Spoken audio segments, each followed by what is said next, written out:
Hello dear learners, welcome. मैं हूँ सिया और आज हम पढ़ेंगे class 9th economics chapter second, जिसका नाम है पीपल एज रिसोर्सेज।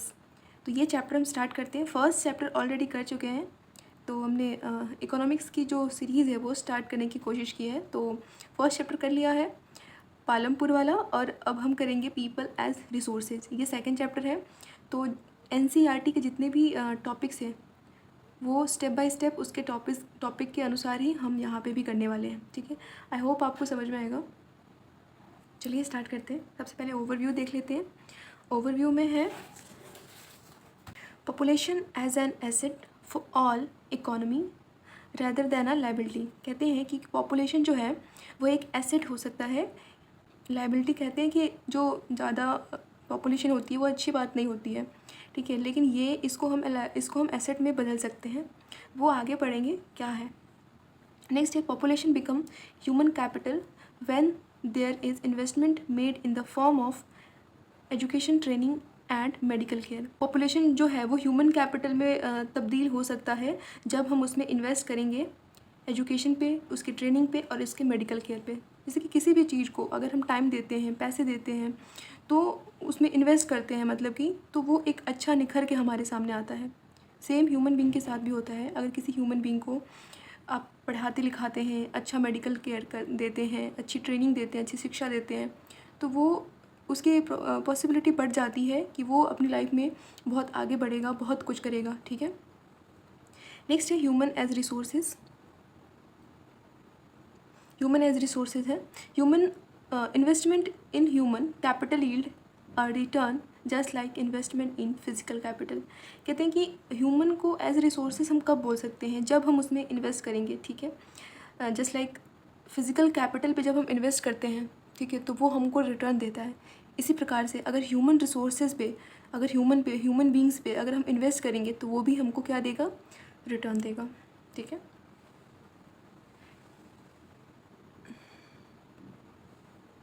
नेक्स्ट है in India a large population has been considered a liability rather than an asset. कहते हैं कि इंडिया में जो पॉपुलेशन है, इंडिया की पॉपुलेशन कितनी ज़्यादा है वो तो पता ही है।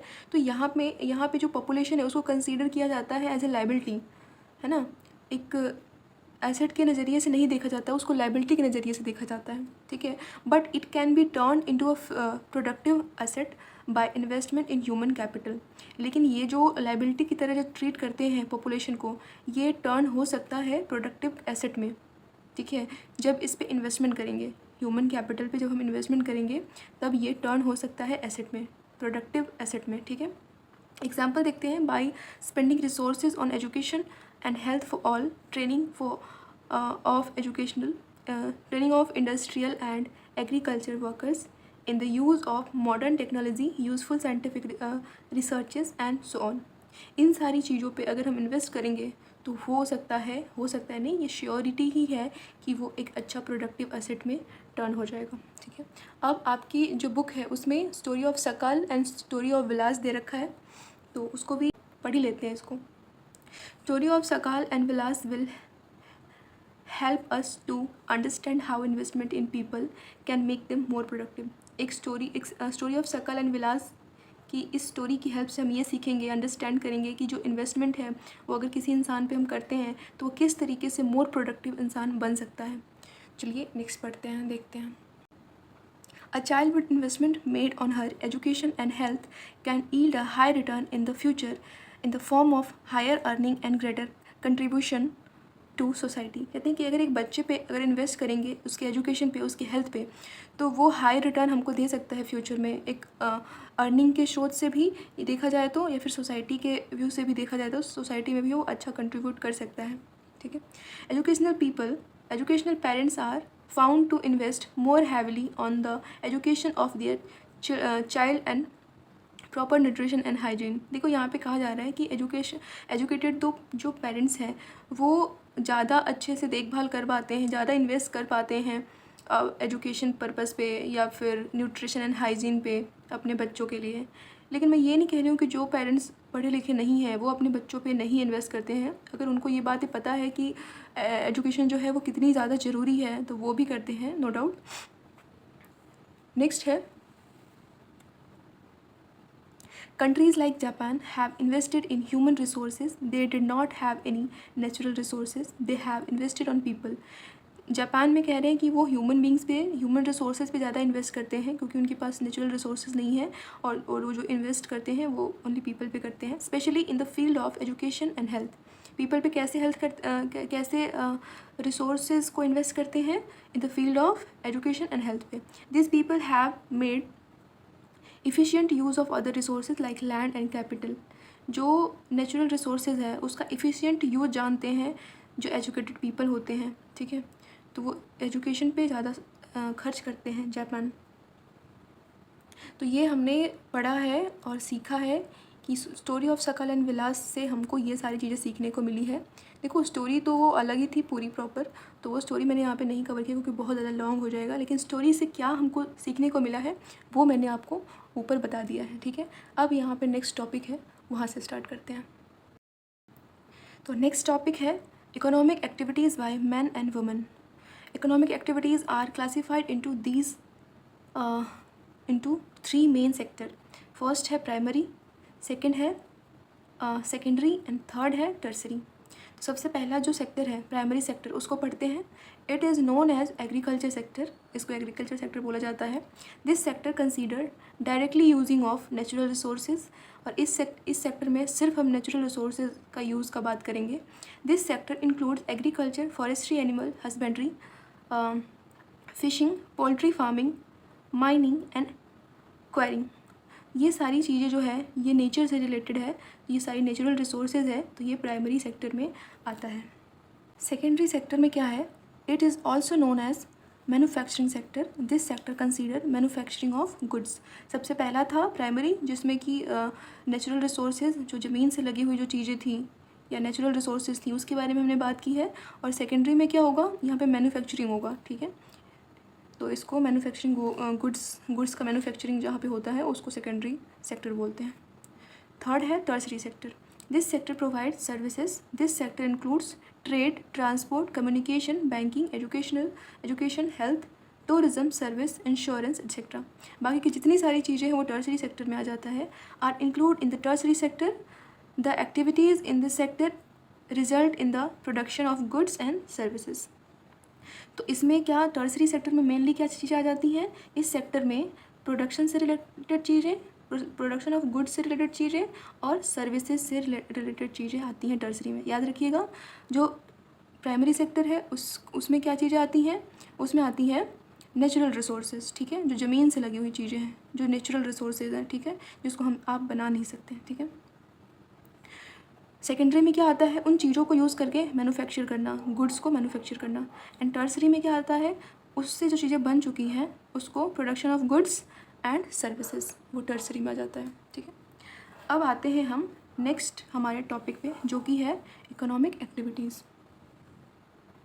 इकोनॉमिक एक्टिविटीज़ में क्या है? Activities which add value to the national income are called economic activities. जो नेशनल इनकम में अपनी वैल्यू को ऐड करता है उसको इकोनॉमिक एक्टिविटीज़ कहते हैं. ठीक है, तो इकोनॉमिक एक्टिविटी आगे पढ़ते हैं तब समझ में आएगा. इसके 2 पार्ट्स होते हैं. एक तो होता है मार्केट एक्टिविटी, दूसरा होता है नॉन मार्केट एक्टिविटी. ठीक है, तो मार्केट एक्टिविटी में involve remuneration to any one who perform, that is activity perform for pay और profit. This including production of goods और सर्विसेज इंक्लूडिंग गवर्नमेंट सर्विसेज. ठीक है, मार्केट एक्टिविटीज़ में क्या होती है? जैसे कि आप कुछ काम कर रहे हो, ठीक है, तो आपको सैलरी वगैरह मिल रही है. ठीक है, या तो आप अपना काम कर रहे हो तो आपको प्रॉफिट मिल रहा है. ठीक है, या तो अपना प्रोडक्शन ऑफ गुड्स कर रहे हो तो उसको सेल करके आप मार्केट से आपको जो मनी मिल रहा है. ठीक है, तो इन सब सारी चीज़ों को हम मार्केट एक्टिविटीज़ में डालते हैं. ठीक है, नॉन मार्केट एक्टिविटीज़ में क्या आता है? Non market activities consider production of goods और services for self consumption satisfaction. मतलब कि वो सारी चीज़ें जिसके बदले में आपको मनी मिल रहा है, जो आप अपनी रोजी रोटी कमाने के लिए कर रहे हो, जो चीज़ें आप अपनी, उसको बोलते हैं मार्केट एक्टिविटी. लेकिन जो नॉन मार्केट एक्टिविटी में ऐसी चीज़ें आती हैं जो आप सेल्फ कंजम्पशन के लिए कर रहे हैं. ठीक है, अपने लिए जो चीज़ें, जैसे कि आप अपने घर के किसी इंसान के लिए कोई चीज़ बना रहे हैं. ठीक है, फॉर एग्जांपल एक दर्जी है, ठीक है, वो शर्ट बनाता है, तो अगर वो पैसे लेकर बनाता है, ठीक है, तो वो क्या कर रहा है, मार्केट एक्टिविटी कर रहा है, लेकिन वो अपने किसी नॉन बंदे का कर रहा है, अपने घर के किसी सदस्य का अगर वो शर्ट बना रहा है तो वो नॉन मार्केट एक्टिविटी कर रहा है, ठीक है, जिसके बदले में उसको कुछ नहीं मिलता। ओके, वो सेटिस्फेक्शन के लिए या फिर लव अफेक्शन के चक्कर में वो उसने शर्ट बनाई है, तो उसके बदले में उसको पैसे नहीं मिलेंगे, तो ये नॉन मार्केट एक्टिविटीज़ में आ जाएगा, ठीक है। अब हमने economic and non economic activities पढ़ लिया। अब हम पढ़ेंगे कि इकोनॉमिक एक्टिविटीज़ में क्या क्या चीज़ें आ सकती हैं। वो तो हमने बता ही दिया क्या क्या चीज़ें आती हैं, लेकिन अब हम पढ़ते हैं तो यहाँ से और अच्छे से क्लियर हो जाएगा। तो इसका फर्स्ट पॉइंट है, there are huge difference between economic activities perform by man and woman. अच्छा, तो यहाँ पे woman look after domestic affairs like cooking of food, washing of clothes, cleaning of utensils, housekeeping and looking after children, and man work in the field. तो यहाँ पे women and man का work कैसे divide है वो बताया गया है कि एक ह्यूज डिफरेंस होता है कि जब आप माँ जो होती है, मम्मी जो होती है, खाना बनाती है घर पे, वो कपड़े धोती हैं, और भी जो डोमेस्टिक जो वर्क होता है, घर के काम, घरेलू काम वो करती हैं, वो हमारे लिए, हमारे प्यार में करती, हमसे प्यार करती हैं, इसलिए करती हैं, हमारे लव अफेक्शन के चलते करती हैं, तो उसके बदले में उनको कुछ नहीं मिलता, ठीक है, तो वो कर रही हैं नॉन इकोनॉमिक एक्टिविटीज़। लेकिन अगर हमारे फादर बाहर जाके अगर कुछ काम करते हैं हमारे लिए, फॉर एग्ज़ाम्पल उनका अपना एक बिजनेस है या फिर शॉप है, या फिर वो ऑफिस में काम करते हैं जिसके बदले में उनको सैलरी मिलता है, या फिर वो उनको प्रॉफिट होता है किसी काम में, तो वो क्या हो गया, वो हो गया इकोनॉमिक एक्टिविटीज़, ठीक है।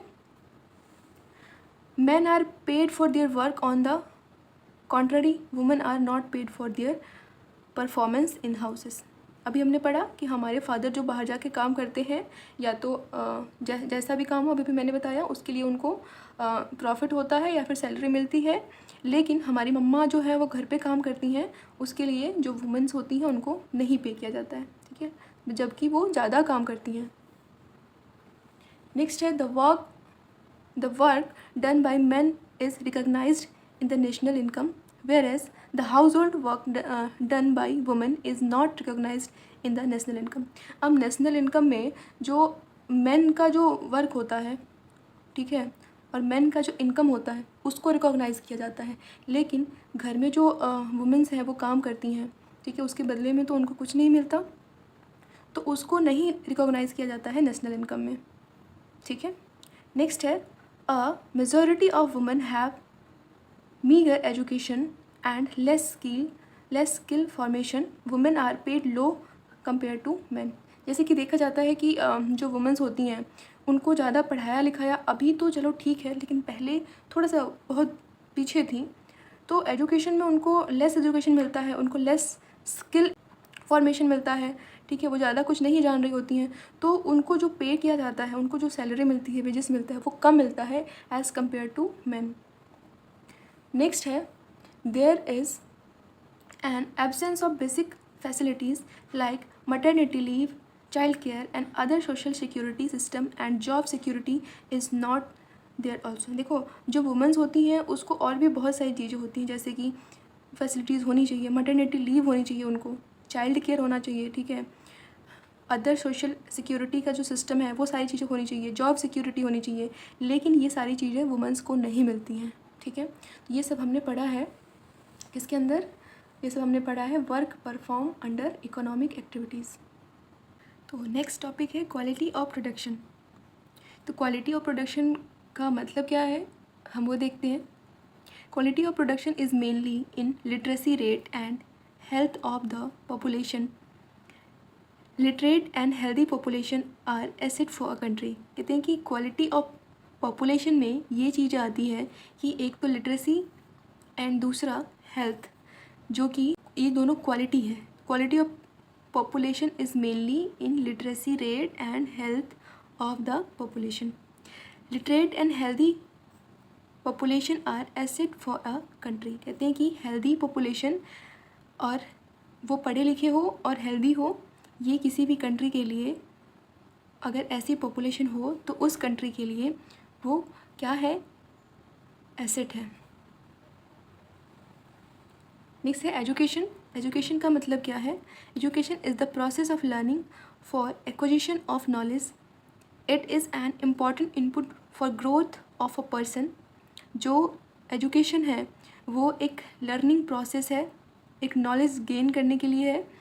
And it is an important input for growth of a person. किसी भी पर्सन के ग्रोथ के लिए नॉलेज जो है ये काफ़ी ज़्यादा इम्पॉर्टेंट है। नेक्स्ट है development of a country is basically depends on literacy rate. किसी भी कंट्री का डेवलपमेंट जो है वो किस पे डिपेंड करता है? उसकी लिटरेसी रेट पे। ठीक है, किसी देश में कितने ज़्यादा पढ़े लिखे लोग हैं उससे पता चलता है कि वो कंट्री डेवलपमेंट में कैसे है, कितना आगे है। इसी के अंदर दे रखा है when a person is educated then a family can be educated. कहते हैं कि अगर एक फैमिली में एक भी पर्सन अगर एजुकेटेड होता है तो वो पूरी फैमिली को एजुकेटेड बना सकता है। खासकर अगर वो महिलाएं हो तो कहते हैं ना कि बेटी पढ़ाओ बेटी बचाओ, ऐसा। तो अगर वो पढ़ी लिखी होती हैं तो ये समझ लीजिए कि पूरे घर को वो एजुकेटेड बना सकती हैं। ठीक है, इसके बाद after that society can be educated and hence literacy rate of the country can increase. इसी तरीके से कंट्री का लिटरेसी रेट इंक्रीज हो सकता है। नेक्स्ट है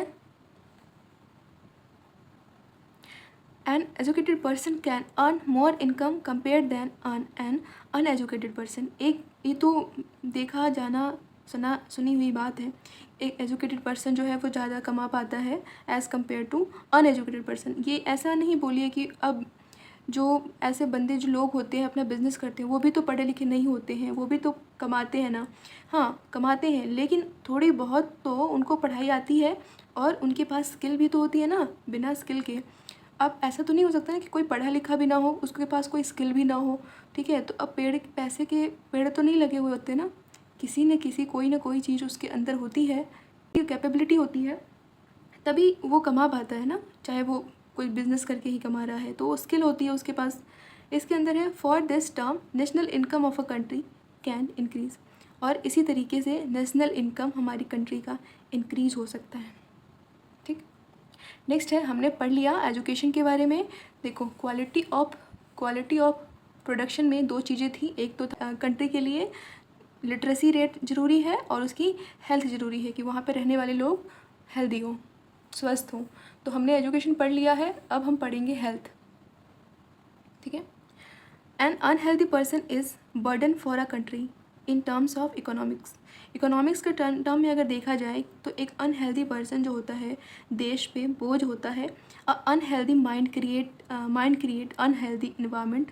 एक अनहेल्दी माइंड जो होता है तो वो एक अनहेल्दी इन्वायरमेंट क्रिएट करता है, उसके आसपास वालों को भी वो ऐसे मूड ख़राब हो सकता है। ठीक है, जो किसी भी बात को नेगेटिवली लेता है, ठीक है, मतलब कि उसका अनहेल्दी माइंड है, तो उसके आसपास के जो लोग होते हैं, ठीक है, वो भी उससे अफेक्टेड हो सकते हैं। इसलिए कहते हैं कि अच्छे लोगों के पास बैठो तो वहाँ पे अच्छी अच्छी बातें होंगी, पॉजिटिव रहा करो, आसपास के वातावरण को पॉजिटिव रखा करो। ठीक है, a healthy mind is create healthy environment and healthy environment is important for development of a country. Okay, तो ये हेल्थ भी हो गया। नेक्स्ट देखते हैं हेल्थ वाले टॉपिक को थोड़ा सा और पढ़ लेते हैं। In India states like Bihar and Uttar Pradesh have few medical colleges. कहते हैं कि बिहार एंड उत्तर प्रदेश में बहुत कम मेडिकल कॉलेजेस हैं। These states have poor health condition, और इन स्टेट्स में पुअर हेल्थ कंडीशन है। On the other hand 4 states जैसे कि Karnataka, Andhra Pradesh, Tamil Nadu and Maharashtra have majority number of medical colleges. ठीक है, तो ये तो एक डेटा की बात हो गई है। नेक्स्ट 2 चीज़ें हमने पढ़ ली, हेल्थ पढ़ लिया एंड जो लिटरेसी रेट जो था, एजुकेशन हमारे लिए ज़रूरी है, वो पढ़ लिया। अब नेक्स्ट है अनएम्प्लॉयमेंट। ये जितने भी टॉपिक्स आ रहे हैं ना आपके एनसीईआरटी की जो बुक है उसके अकॉर्डिंग ही स्टेप बाय स्टेप आ रहे हैं। ठीक है, तो उसके बाद हम पढ़ेंगे unemployment. Unemployment is exist when a person want to do work but unable to find work. Unemployment उसको कहते हैं जब एक इंसान वो काम करने का इच्छुक है, मतलब कि वो काम करना चाहता है पर उसको काम नहीं मिल रहा है, उसको बोलते हैं अनएम्प्लॉयमेंट। ऐसा नहीं, हम अनएम्प्लॉयमेंट उसको नहीं बोल सकते कि अगर वो काम ही नहीं करना चाहता तो उसको अनएम्प्लॉयड नहीं बोलेंगे। वो काम करना चाहता है बट काम नहीं मिल रहा है, उसको अनएम्प्लॉयमेंट बोलते हैं। And unemployment is a liability to the nation it leads to wastage of manpower resources. जैसे कि वो काम करना चाहता है, काम नहीं मिल रहा, तो उसके मैन पावर का वेस्टेज हो रहा है। तो ये किसी भी कंट्री के लिए अच्छी बात नहीं है, ये उस कंट्री के लिए लाइबिलिटी है। ठीक है। And 2 types of unemployment. ठीक है, देखो पसीने आ रहे हैं, इतनी गर्मी हो रखी है। 2 types of unemployment. Rural area में 2 टाइप्स ऑफ अनएम्प्लॉयमेंट देखा जाता है। एक तो सीजनल अनएम्प्लॉयमेंट एंड दूसरा है डिस्गस्ट अनएम्प्लॉयमेंट। सीजनल अनएम्प्लॉयमेंट में क्या होता है, पढ़ते हैं। In case of seasonal unemployment में क्या होता है, यहाँ पे people are not able to find jobs during some months of the year. Seasonal मतलब कि कुछ साल में कुछ मंथ्स ऐसे होते हैं जब उनको काम नहीं मिलता है, तो उसको अनएम्प्लॉयमेंट, सीजनल अनएम्प्लॉयमेंट बोलते हैं। Okay. Generally in agriculture sector this kind of problems is visible. Agriculture sector में इस टाइप के प्रॉब्लम्स देखने को मिलता है, क्योंकि एग्रीकल्चर सेक्टर में 12 महीने काम नहीं मिलते हैं। कुछ टाइम पे जैसे कि जब जो वो होता है ग्रेन जो है वो तैयार हो जाता है, तब उसको काटने वगैरह के लिए उसमें काम मिलता है लोगों को। ठीक है। और उसकी जब बुआई होती है, ठीक है, रुपाई होती है, तब काम मिलता है। ठीक है। तो इस तरीके से सीजनल, यहाँ पे सीजनल अनएम्प्लॉयमेंट बोल सकते हैं। डिस्गस्ट अनएम्प्लॉयमेंट में क्या आता है, disguised unemployment happens when people appear to be unemployed. ठीक है। डिस्गस्ट अनएम्प्लॉयमेंट में लोगों को काम नहीं मिलता है। For example in agriculture sector the field requires the service of 6 people and 9 people are worked in the same field. ठीक है। तो डिस्गस्ट अनएम्प्लॉयमेंट का मतलब है किस तरीके से लोगों को काम नहीं मिलता है। यहाँ पे थोड़ा सा अलग है कि किसी भी काम को करने के लिए सिर्फ 6 लोगों की ज़रूरत है, लेकिन वहाँ पे काम कितने लोग कर रहे हैं, 9 लोग कर रहे हैं। ठीक है, सेम फील्ड पे। तो 3 extra people are come under the category of disguised unemployment. उनको काम नहीं मिल रहा है। ठीक है, लेकिन काम नहीं मतलब काम तो 6 लोगों के करने के लायक ही है ना, पर वहाँ पे कितने लोग काम कर रहे हैं, 9 लोग काम कर रहे हैं। ठीक है, तो जो 3 एक्स्ट्रा पीपल है वो डिस्गस्ट अनएम्प्लॉयमेंट के अंदर आते हैं। ठीक है, हमने रूरल वाला अनएम्प्लॉयमेंट अभी देख लिया है, कंप्लीट कर लिया है। अब अर्बन एरिया अनएम्प्लॉयमेंट हम करने वाले हैं। In urban area mostly educated unemployment are seen. Urban area में देखा जाता है कि यहाँ पे पढ़े लिखे लोग होते हैं जिनको काम नहीं मिलता है। Number of graduated and post graduated unemployment has increase faster than among matriculates unemployed. कहते हैं कि जो ग्रेजुएट करके बैठे हुए हैं, पोस्ट ग्रेजुएट करके बैठे हुए हैं, ठीक है, उनके अनएम्प्लॉयड का रेट जो है बढ़ रहा है। ठीक है, अब हमने ये तो पढ़ लिया है। अब नेक्स्ट कुछ टॉपिक्स हैं उसको भी हम कंप्लीट कर लेते हैं। उसके बाद वाला टॉपिक है इन्फेंट मोर्टेलिटी रेट, IMR जिसको बोलते हैं। ये होती क्या चीज़ है? Infant mortality rate is the death of a child who is come under 1 year of age. Infant mortality rate का मतलब होता है ऐसे बच्चे जो कि 1 साल के अंदर अंदर उनकी मृत्यु हो जाती है। ठीक है, it is measured by number of death of children under 1 year of age per 100 live births. 100 birth में कितने बच्चे की जान चली जाती है जो कि 1 साल के अंदर अंदर है, 1 साल के अंदर अंदर, उसको बोलते हैं इन्फेंट मोर्टेलिटी रेट। ठीक है, बर्थ रेट का क्या मतलब है? It is the number of babies born there for every 1000 people during a particular period of time. एक पर्टिकुलर पीरियड ऑफ टाइम है, जैसे कि 1 साल के अंदर 1000 लोगों में, ठीक है, जो बेबीज़ का जो बर्थ हुआ है, कितने बेबीज़ का बर्थ हुआ है, तो उसको बर्थ रेट कहते हैं। एंड डेथ रेट क्या होता है? It is the number of people per 1000 who die during a particular period of time. 1 year का इसमें भी ले लेते हैं कि 1 साल में it is the number of people per 1000 people में से कितने लोग की मृत्यु हो रही है, उसको बोलते हैं डेथ रेट। नेक्स्ट टॉपिक है हमारा gross national product. Gross national product में क्या आता है कि the estimation of the value of the final goods and services by the residents of the country in a given time period. Given time period मतलब कि ये भी हम 1 ईयर का मान लेते हैं, 1 मंथ का भी हो सकता है, पर बेसिकली अगर देखा जाए नेशनल लेवल पे 1 ईयर का बजट वगैरह बनता है तो हम 1 ईयर का लेते हैं, ठीक है।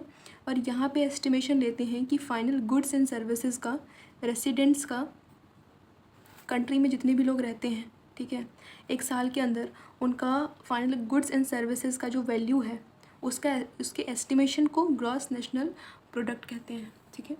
अब नेशनल इनकम, कुछ टॉपिक्स हैं ये जो आपके एनसीईआरटी की बुक में दे रखा है, तो उसी के अकॉर्डिंग मैं आपको पढ़ा रही हूँ। नोट्स भी मैंने सेम उसके अकॉर्डिंग बनाया है। नेक्स्ट है नेशनल इनकम। तो national income is the estimation of the value of the final goods and services produced by a country in a given period of time. देखो दोनों में क्या डिफरेंस है कि ये था, पहला वाला था ग्रॉस नेशनल प्रोडक्ट, ठीक है, इसमें भी था कि it is the estimation of value of the final goods and services, the estimation of the value of the final goods and services produced by a country in a given time period, ठीक है, कि किसी एक country में एक साल में जितने भी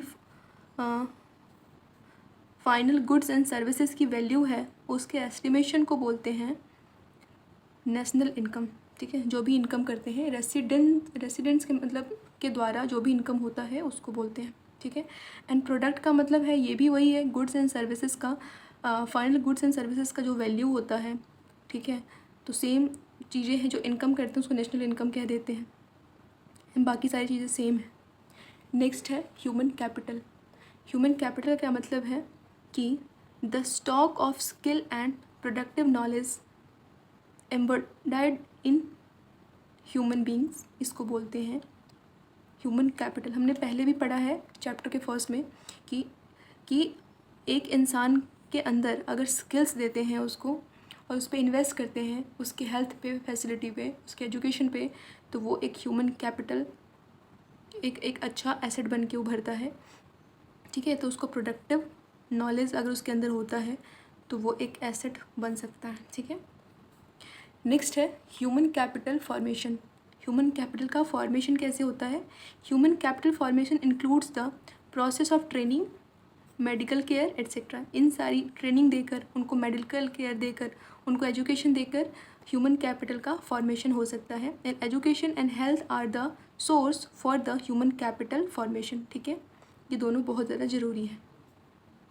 नेक्स्ट है पीपल एज रिसोर्सेज, जो कि आपके चैप्टर का नाम ही था, वही एक टॉपिक है एंड में कि it is a way of referring to a country's work force in terms of existing skills and abilities. कि पीपल एज रिसोर्सेज का मतलब होता है, ये एक वे है रेफ़र करने का कि किसी भी कंट्री में वहाँ पे जो वर्क फोर्स रह रहे हैं, वहाँ पे जो ऐसे लोग रह रहे हैं कि जो काम करने वाले हैं। देखो बच्चे और बूढ़े को छोड़ के बाकी जो इस एज में आते हैं, जो काम करने वाले होते हैं, उसके पास उसके पास स्किल्स कितनी है और उनकी एबिलिटी कितनी है, उसी को पीपल एज रिसोर्सेज कहते हैं। वही सारे लोग पीपल एज रिसोर्सेज के अंदर आते हैं, ठीक है। तो ये हमारा चैप्टर होता है कंप्लीट, और इस वीडियो लेक्चर को हम यहीं पर ओवर करते हैं। कुछ मिनट से आप सब मेरे साथ हैं और मुझे सुन भी रहे हैं, इसके लिए थैंक यू सो मच। अगर ये वीडियो आपको हेल्पफुल लगी है तो please like, share and subscribe कर लीजिएगा। एंड मिलते हैं नए वीडियो के साथ, तब तक के लिए बाय, टेक केयर।